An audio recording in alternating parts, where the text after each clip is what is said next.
Uh, I'd like to begin, Ingeniero Cardenas, by asking what you feel the pre-victory yesterday is going to mean for Mexico. Well, I think there's the risk that the same policies that have been applied during the last 30 years will continue. I expect, on the other hand, that considering the difficult and I would say very, very bad situation of the country, even if the PRI is winning this election, important changes will have to be considered in our state policies. A radical change, I would say, in the way of confronting organized crime, and also I think the PRI and everybody's conscious that the country needs an economic policy of growth that will open new opportunities for the people. So I think that even if the PRI won and the PRI has been supporting a neoliberal policy, things will have to change, at least in some important aspects. What do you expect that the president-elect will seek to do in his first year? And what part of that do you think would be a problem for Mexico? Well, I think that the most important action the new government has to take is how to reduce and then eradicate violence, and be efficient in the combat against organized crime.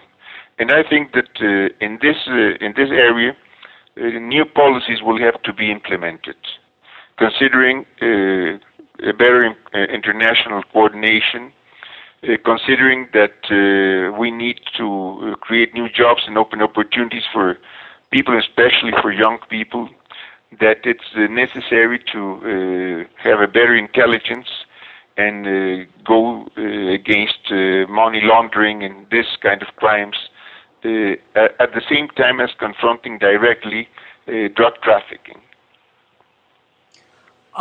Were there any surprises in the final outcome of the election that you think are important? I don't think that there were surprises, Harley. I think that this was one of the scenarios that we could expect, not the most desired for many of us, but I think that was one of the expectations we considered could happen. And was there anything or what are the primary factors that you feel contributed to the pre-victory in terms of the presidential race? I don't think that. I think that what was final for this result was, I would say, an overwhelming propaganda through the media. Very, very high expenditure of money, much money in this campaign. I don't know if all of it legal. That would be a question to consider. But I think those were important factors for the final outcome of this election. The PRD candidate, Lopez Obrador, has not conceded. Do you have a sense where that might go? No, what he said, what he declared yesterday, is that he will wait to have the final results of all the voting sections. What we had yesterday was only a quick count, and that considered only 7,000 voting sections, and we have to wait for the rest.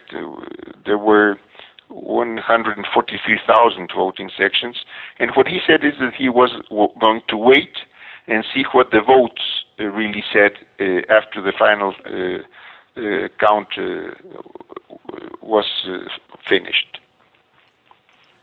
Is there any other dimension of the election that you think is important? I think it's important, Harley.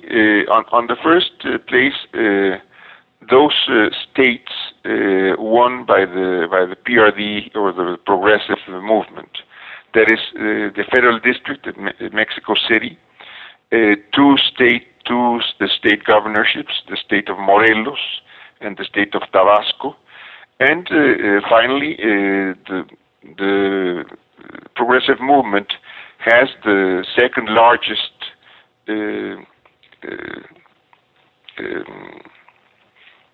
is the second largest in Congress, particularly in our House of Representatives. And I think those are important achievements of this campaign. And is the PRI the largest single bloc in both houses? The PRI is the largest single bloc, but it has no absolute majority in any of both houses. Well, thank you very much for your comments, Ingeniero Cárdenas, and we look forward to speaking with you in the future.